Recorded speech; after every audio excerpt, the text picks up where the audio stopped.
Иако Комората за трговци од почетокот на годинава врши издавање на лиценци за тезги поради разноразни информации и дезинформации кои се шират во јавноста, повеќето тезгаджии чекаат разврска на проблемите па потоа да видат што ќе прават.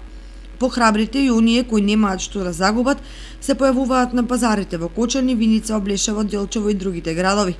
Меѓутоа, пензионерите кои стравуваат дека може да останат без пензијата, а кои држат добар дел од тезгите, од нова година наваму се повлекува од пазарите.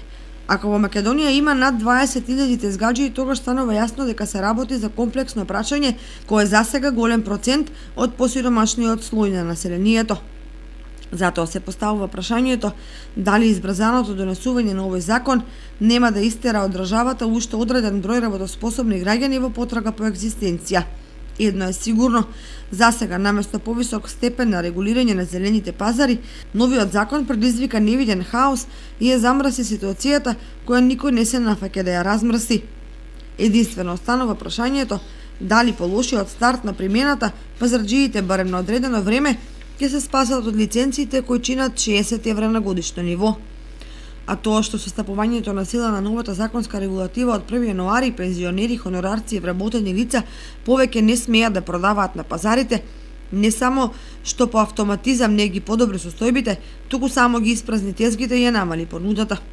По овие нови закони има помалку пазарџии и нема народ пари да си купува се што му треба, плати нема редовни. Новиот закон ние што слушаме на телевизор треба да имат пазарџиите со тезги лиценции. Ама тешко да има секој лиценција. Дека нешто не штима меѓу оние кои го предложиле и оние кои го имплементираат законот, потврдува префрлувањето на топчето на надлежностите од едни на други. За тоа време на пазарите во регионот се регистрира намален промет, бидејќи многу познати тезгаджии не излегуваат на пазар од страв да не добијат некоја казна која не може да ја платат.